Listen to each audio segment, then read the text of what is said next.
Good morning, sir.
हाँ बच्चों, good morning everyone.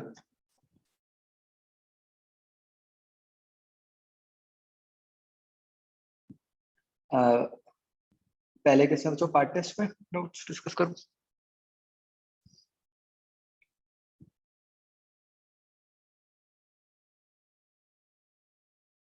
Okay.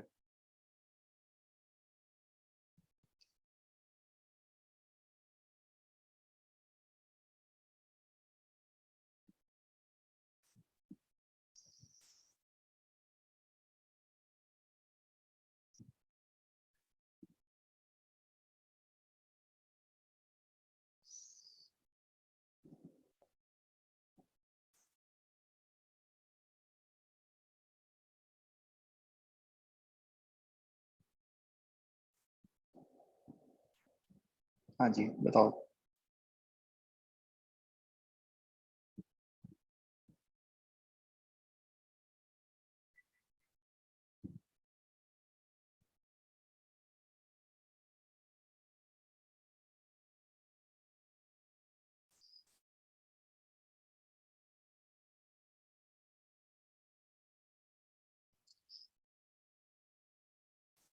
Six question. Basically आपको कहा है कि कितने टाइम के बाद एनर्जी स्टोर्ड कंप्लीटली मैग्नेटिक है, और मतलब कि कैपेसिटर डिस्चार्ज हो गया, सारे का सारा चार्ज जो है वो, मतलब कैपेसिटर का चार्ज खत्म हो गया, सारा जो एनर्जी है वो इंडक्टर के पास आ गई। तो आपको ऐसे सर्किट का टाइम पीरियड तो पता ही है, ठीक है? तो बताओ, चार्ज को मतलब पीक से जीरो होने में कितना टाइम लगेगा?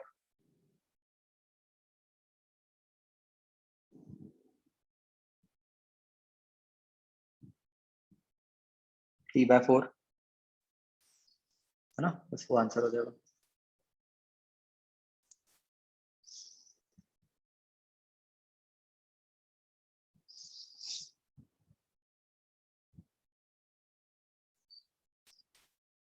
ठीक है जी, आगे।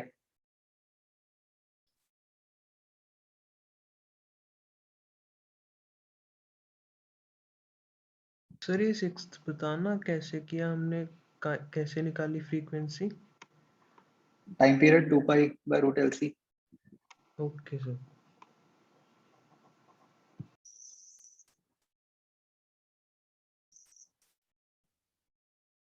आगे बच्चों।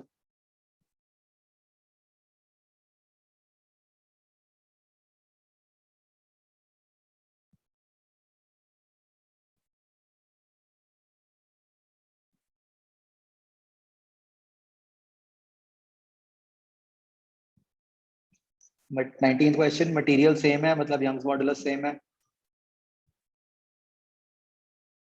A has twice the diameter and 3 times the length of B.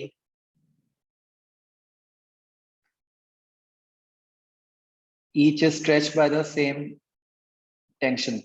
ठीक है, तो रेशियो ऑफ एनर्जी स्टोर्ड पूछा है। मेरे टेस्ट में 19th कोई और था, उसमें था for the angle of minimum deviation of a prism to be equal to its refracting angle the prism must be made of a material whose refractive index is. चलो वो हाँ सबका अलग अलग आया होगा।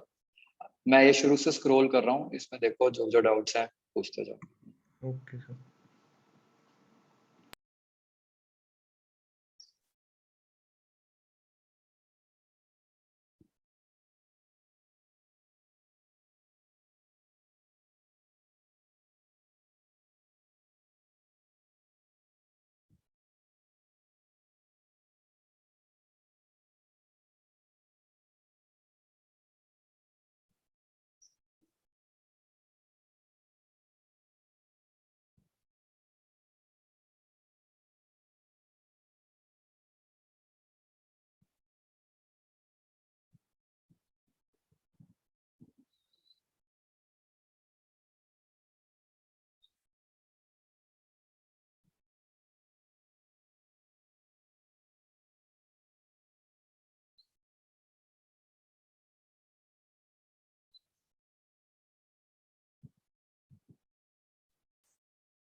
ये वाला programme yes sir. Temperature drop दे दिया, which of the following will result in lowering the temperature of the interface। okay।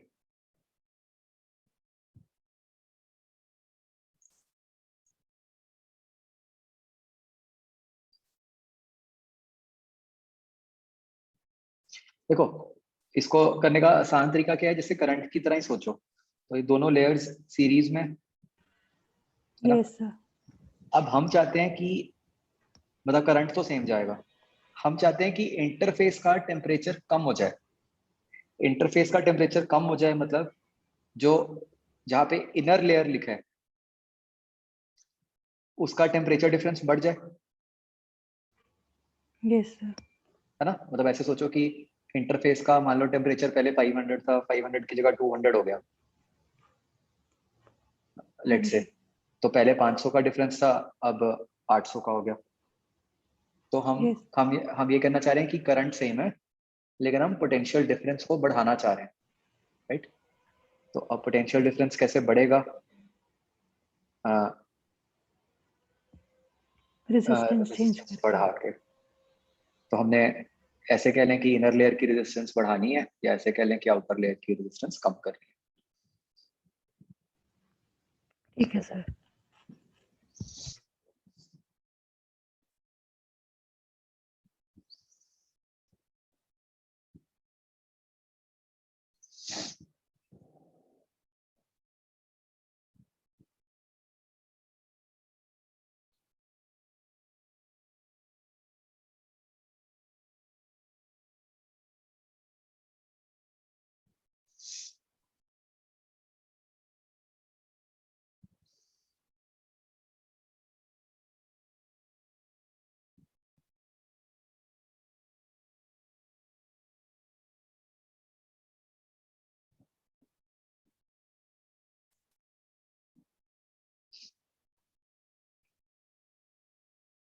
तो इसमें कहा है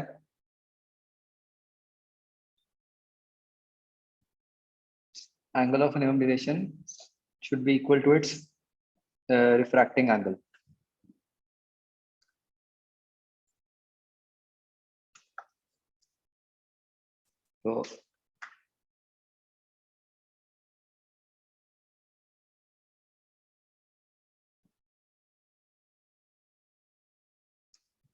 तो डेल्टा मिनिमम क्या होता है 2i माइनस ए,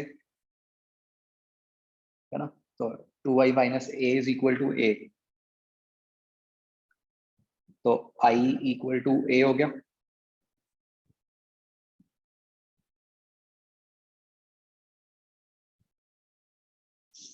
है ना। तो अब इसके ऊपर वो प्रिज्म फॉर्मूला लगा दो।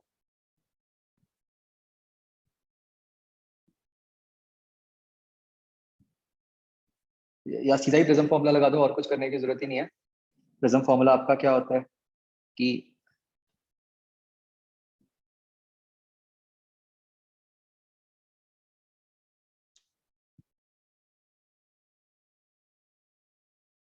तो ये रिजल्ट बन गया ना आपका कि n sine a/2 is equal to sine a plus delta m/2। तो इससे आ गया n sine a/2 is equal to sine a।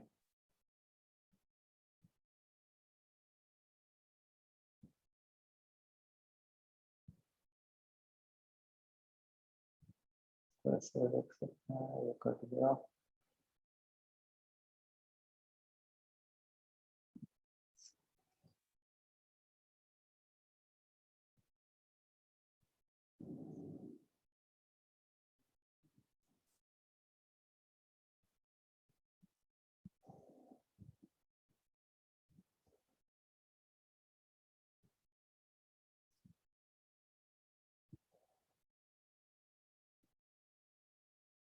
और इसमें क्या कर सकते हैं,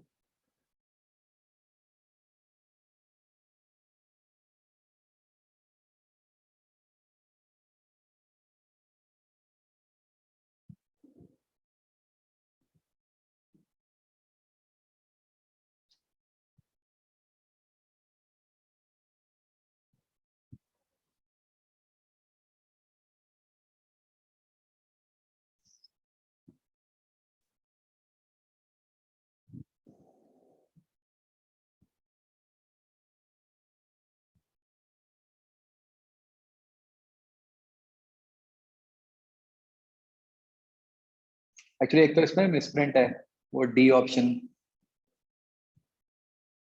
के कारण।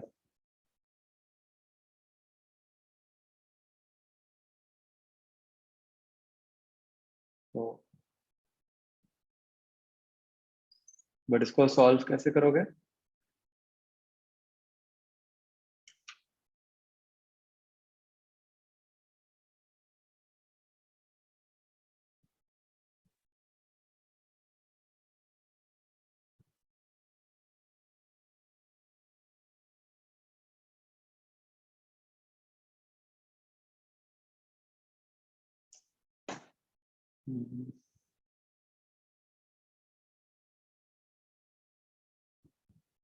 मतलब ये तो हमें सीधा ही दिख रहा है कि अगर हम सोचें कि मैक्सिमम भी कितना हो सकता होगा, तो कॉस्ट वाली टर्म की मैक्सिमम वैल्यू ही 1 हो सकती है ना। तो 2 से तो डेफिनेटली छोटा ही होगा, 1 से बड़ा ही होगा। तो ए और बी ऑप्शंस तो वैसे ही एलिमिनेट हो गई।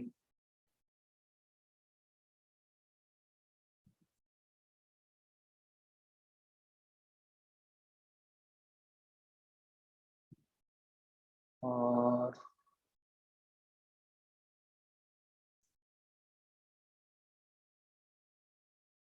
क्या मिस कर रहा हूँ?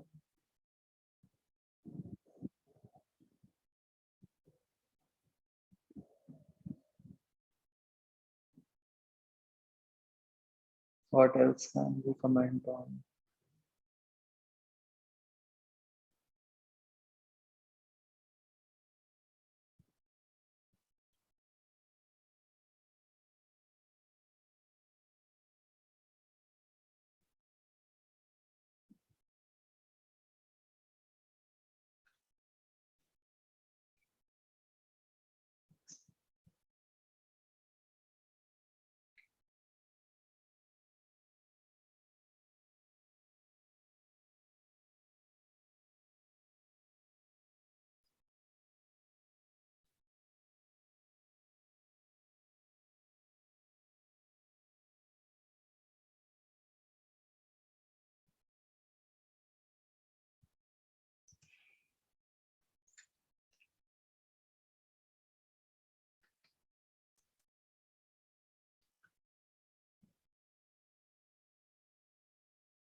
सोच रहे हो बच्चों?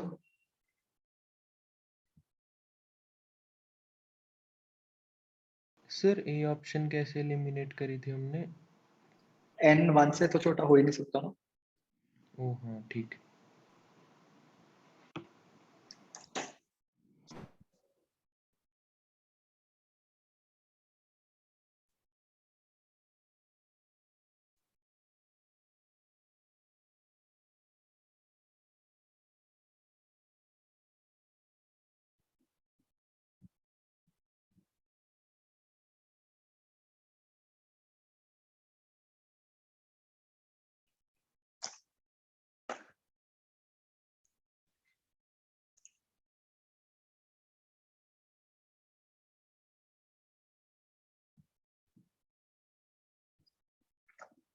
नहीं, a की वैल्यूज तो फिर आइडियली कुछ भी हो सकती है ना, 0 से लेके 180 डिग्री तक।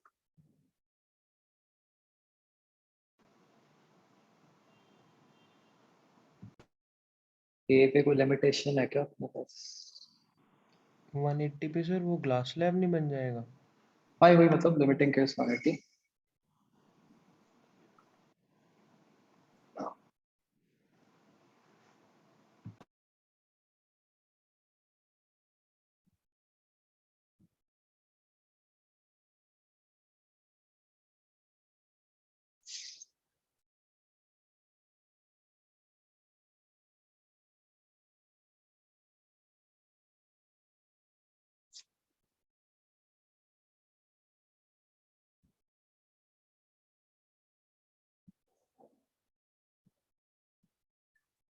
लिख दिया है इन्होंने सॉल्यूशन।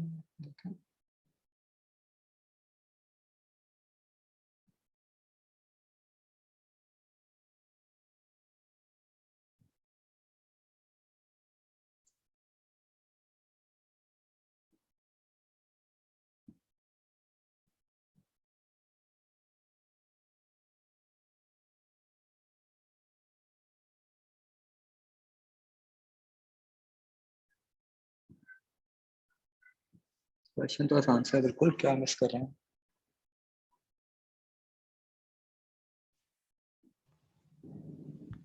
सर हमें जिन जिन एंगल्स की पता है उनका डाल के नहीं देख सकते, मतलब जैसे अगर A0 रखें तो वो 1 आ जाएगा, अगर 45 रखें तो वो √2 आ जाएगा, ऐसे कर करके। नहीं मतलब बेसिकली तो मैंने वही किया था ना कि अगर हम ये पूरा ही ले लें cos a/2, हाँ जो भी जी। cos का एक्सप्रेशन है वो भी हमें ये तो पता ही है कि 0 से 1 के बीच में लाई करना है। हाँ जी। तो उससे तो ये आ रहा है कि वो कि भाई 2 तक हो सकता है। भी अगर हम बिल्कुल लिमिटिंग केस ले लें कि a को 0 डाल दें हाँ तो जी। फिर 2 तक आ सकता है, ये तो समझ आ गया। और हमें ये भी पता है कि n 1 से तो बड़ा ही होना चाहिए। तो इससे तो हम सिर्फ ये कह पा रहे हैं ना कि 1 और 2 के बीच में होगा, हाँ जी। और नहीं कुछ कह पा रहे।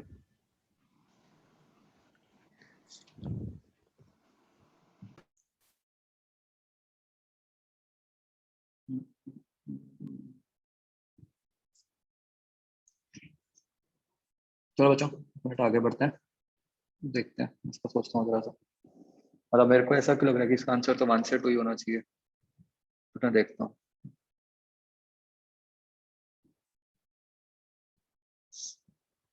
और बताओ बच्चों। सर ऐसे नहीं बोल सकते कि कॉस एंगल ए हमेशा 120 से तो बड़ा ही होगा, क्योंकि वो एन की क्योंकि एन की मिनिमम वैल्यू 1 है। हाँ वो तो ठीक है, वो तो चलो, वो तो हमने कह ही दिया ना कि n 1 से बड़ा होना चाहिए। हाँ जी। बट क्या कोई और भी कंडीशन है हमारे पास, ये सोचना है।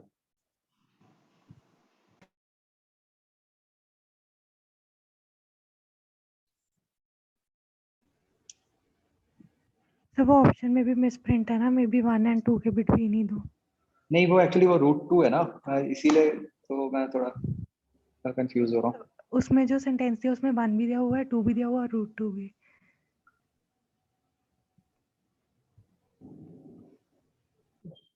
कैसे? मतलब कि जैसे वो जो 2 वाला दिया हुआ है, उसमें ये नहीं दिया हुआ कि अगर हम लगा के चले कि थर्ड ऑप्शन दिया है जो, वो लेस दैन होना चाहिए, वहाँ पे लेस 2, मतलब एक बार आप वो खोलोगे क्वेश्चन? हाँ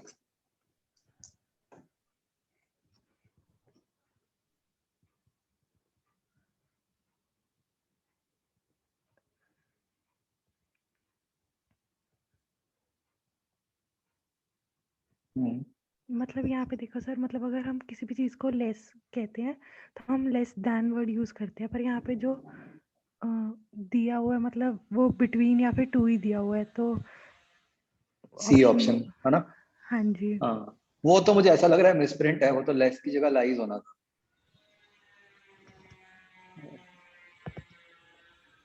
चलो देखते हैं, ऐसे कुछ गड़बड़ लग रही है मुझे बच्चों का क्वेश्चन।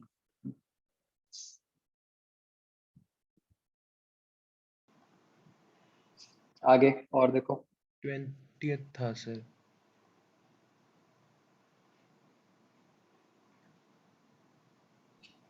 ये याद ही रखना पड़ेगा बेसिकली, ये वैसे तो ना आपके सिलेबस में ही नहीं है, ये ना एनसीईआरटी में मेंशन्ड है, तो इसलिए मैंने कहा था कि चल टेस्ट में डाल देता है कि वही जैसे वो बिल्कुल ही रेयर टाइप्स है ना।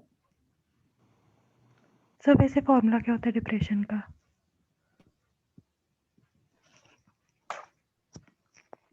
कॉम्प्लेक्स होता है। मतलब कि बस याद ही रख ले कि इनवर्सली प्रोपोर्शनल टू 1/y है। एक सेकंड में फॉर्मूला ही बता देता हूँ, देख ही लेता है।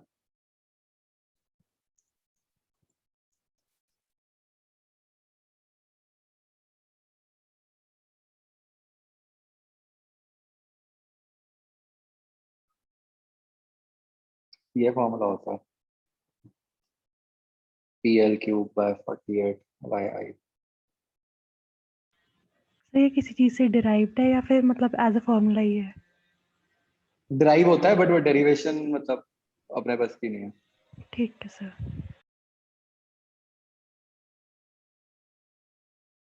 ये होता है, हाँ यहाँ ठीक लिखा है।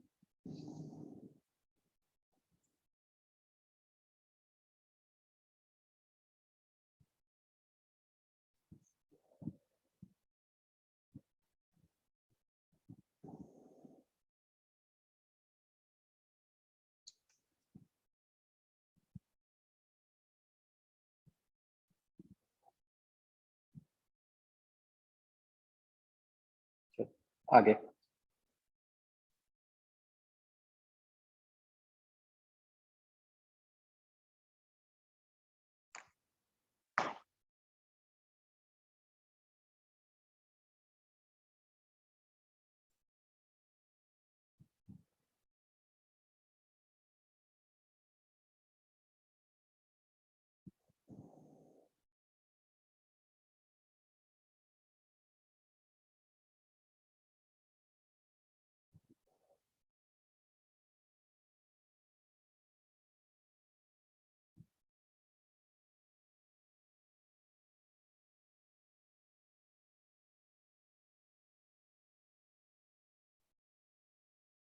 सर 26 समझाना।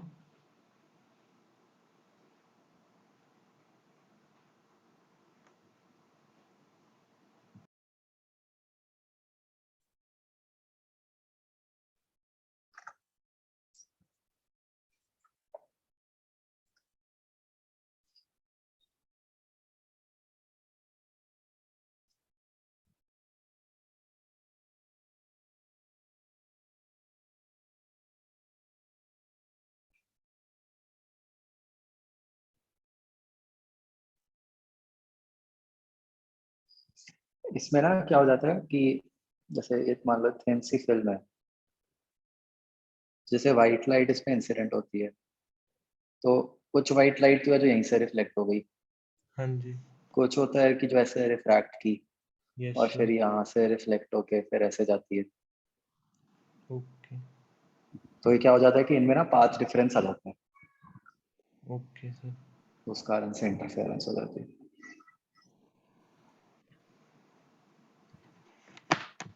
सर पोलराइजेशन से नहीं आ सकते कलर्स? ना, पोलराइजेशन का तो कलर से कोई लिंक ही नहीं होता।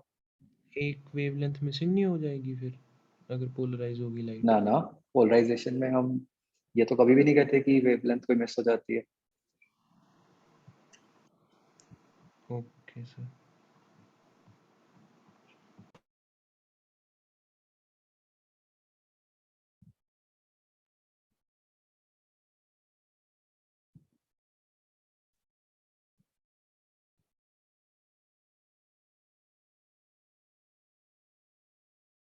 मतलब अगर हमने वाइट लाइट को पोलराइज कराया तो वाइट ही दिखेगी वो? वाइट ही रहेगी, हाँ। उसमें मतलब ऐसा सच कोई ये नहीं होता कि कोई फ्रीक्वेंसीज मिस हो जाती हैं या हो जाता। बस सर यही थे। फुरकान, आपका है कोई? हाँ, नो सर, यही थे। ठीक है। और कोई डाउट्स हैं मुझे? No sir. सर एक वो बता दो प्लान का, अब केमिस्ट्री में कौन से चैप्टर्स आएंगे? मैं ना आज आपको दोबारा भेजूंगा एक बार, वो बायो का और उसका भी करके ना, जो भी था इशू। ठीक है सर। सर चलो। रिवीजन शीट में है। क्या चीज?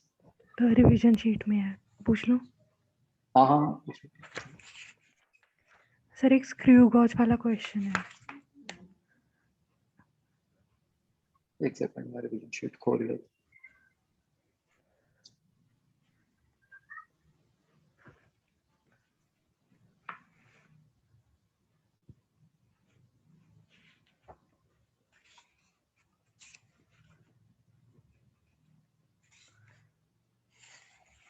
वो ना आपके भाई ने भी 11th में अभी किया ना ज्वाइन?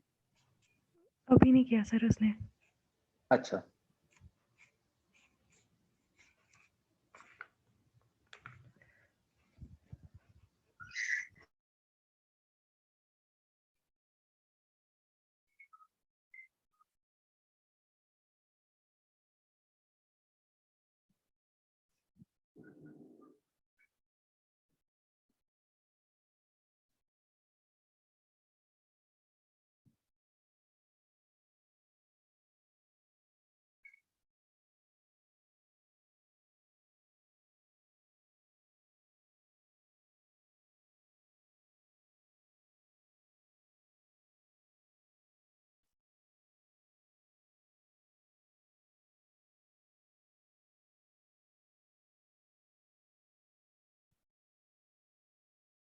कौन से वाले इसमें?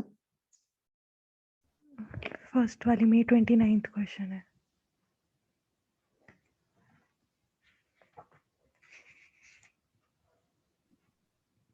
ये वाला रिंग वाला? सर रिवीजन शीट 3 है।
दोबारा समझाओगे? मैं समझा नहीं, कौन से वाले में खोलूंगा शीट? रिवीजन शीट 3 है जो।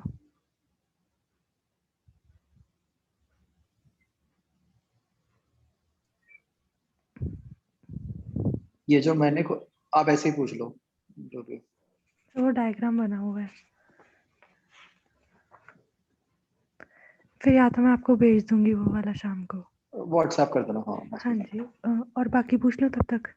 हाँ हाँ। If a wire of resistance 20 ohm hmm, is covered with ice and a voltage of 120 volt is applied across the wire, then the rate of melting of ice.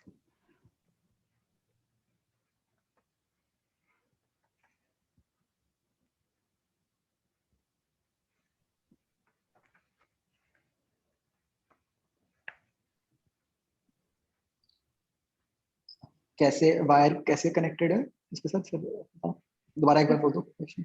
If a wire of resistance 20 ohm is covered with ice and a voltage of 120 volt is applied across the wire, then the rate of melting of ice.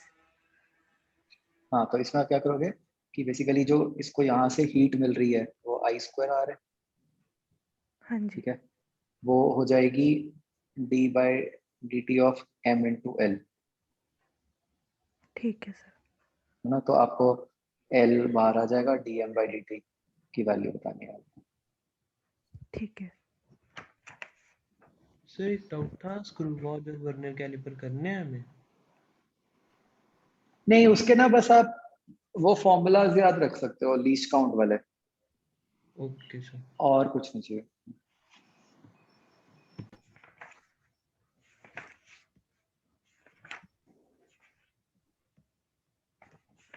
Sir एक वो questions बता दो जैसे जो NLM में होते हैं कि एक ब्लॉक पड़ा है और उसके ऊपर भी एक ब्लॉक पड़ा है और दोनों केसेस में ही फ्रिक्शन लग रही है।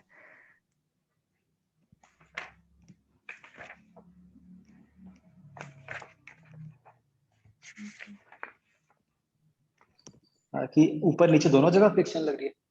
हाँ जी, देखो ये ना मतलब बहुत लंबा हो जाता है क्योंकि इसमें बहुत सारे केसेस बन जाते हैं, मतलब तो आपको ऐसे स्टैंडर्ड सिंपल क्वेश्चन ये तो नहीं आ सकता कि भाई किसी भी केस के लिए सॉल्व करो, उसमें कुछ ना कुछ कंडीशन दी होगी जिस कारण से वो मतलब जो क्वेश्चन है मतलब थोड़ा छोटा हो जाएगा। मतलब वो कंडीशन किस तरह की है कि भाई स्लिपिंग या कुछ दिया हुआ है कि मूविंग टुगेदर, है ना। तो एक क्वेश्चन था सर, मैं वो आपको हाँ क्वेश्चन बताऊँ एक बार, वो बता दें। हाँ हाँ हाँ।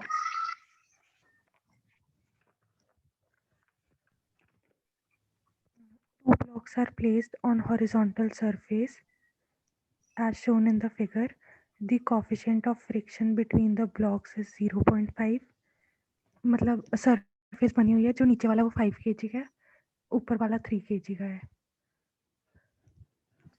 और उसके बाद दिया हुआ है कि जो coefficient of friction है between the blocks is 0.5 and between the block of 5 kg and the surface is 0.7.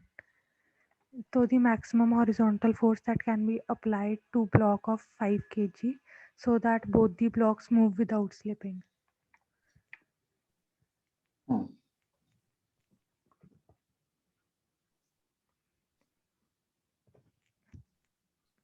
बस यही, और ये कंडीशन है कि दोनों हाँ, तो इसमें ये दे दिया ना कि both the moves blocks move together without slipping, हाँ जी, ये कंडीशन दे दी।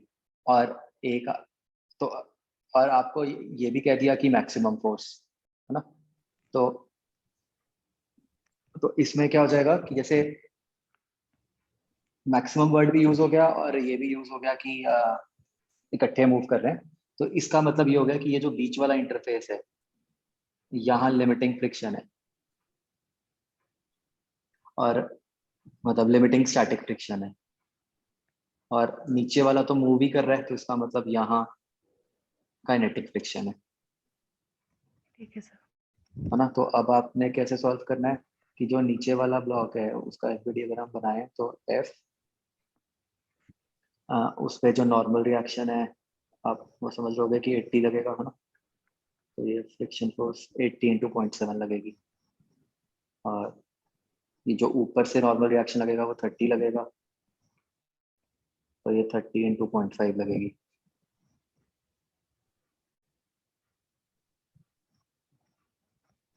Yes sir. और ये कुछ एक्सेलरेशन a अज्यूम कर लो। तो इसका बन गया f minus 15 minus 56 is equal to 5 है। और जो दूसरा ब्लॉक है उस पे यही फ्रिक्शन फोर्स 15 आगे को लग गई और एक्सेलरेशन a। तो ये बन गया 15 is equal to 3 into a। तो a 5 आ गया। इसको यहाँ पुट कर दो। ठीक है सर। सर एक रिवीजन पार्ट टेस्ट में किसी में क्वेश्चन आया था 11th में, वो था consider one dimensional motion of a particle with total energy E. There are four regions A, B, C and D with which the relation between potential energy V, kinetic energy K and total energy E is given below. Region A में potential energy V greater than E था, region B में V less than E था, region C में K greater than E था, region D में V greater than K था। और पूछा था कौन से रीजन में पार्टिकल नहीं मिलेगा।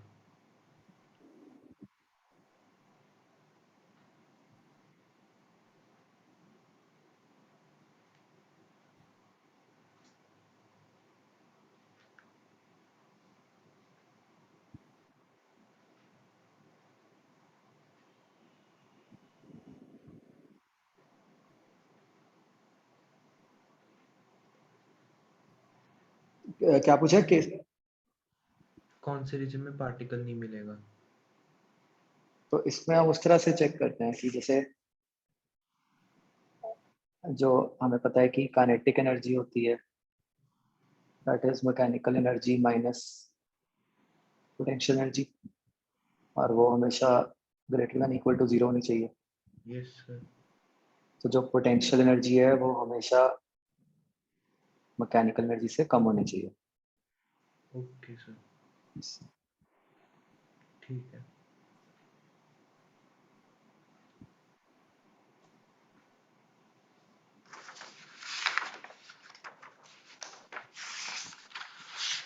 बस यही था। ठीक है।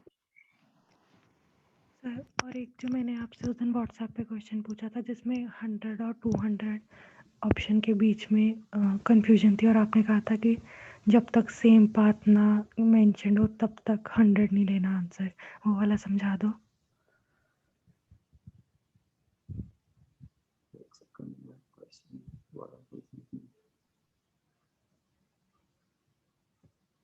हाँ मतलब इस क्वेश्चन में ये था कि मैक्सिमम हॉरिजॉन्टल रेंज दी हुई है और आपको पूछा मैक्सिमम वैल्यू ऑफ हाइट, है ना। तो इस क्वेश्चन में कंफ्यूजन ये होती है कि मतलब दो तरीके से इंटरप्रेट किया जा सकता है इसको, कि एक तो हम ये कह रहे हैं कि जिस केस में रेंज 45 है क्या उसी केस की हाइट पूछी है या एक इंडिपेंडेंट केस की हाइट पूछी है। हाँ जी। समझो। हाँ तो जी। हाँ जी। तो थोड़ी सी एम्बिग्विटी जरूर है क्वेश्चन में, बट मतलब जितना मतलब मैंने बहुत जगह देखा है उसके हिसाब से मैंने आपको बताया था कि वो इस तरह मान के किया हुआ है कि कोई इंडिपेंडेंट है केस, कि हमने कहा कि यहाँ से जो स्पीड आई अब उस स्पीड से हम उसको जैसे मर्जी फेंकें और हम मतलब इस तरीके से फेंकें कि जिससे कि उसको ज्यादा से ज्यादा हाइट मिल जाए। हाँ जी सर, मतलब वही ना, वो क्वेश्चन में जो इन्होंने स्टेटमेंट दिया उसमें ही बहुत ज़्यादा कंफ्यूजन हो रही है कि वो जो एंगल गिवन है उसकी हाइट पूछ रहे हैं या फिर जो हम जनरली हाँ मैक्सिमम बताते हैं वो वो। क्लियर नहीं है। हाँ वो थोड़ी सी है प्रॉब्लम। हाँ जी, बस यही थे। Thank you.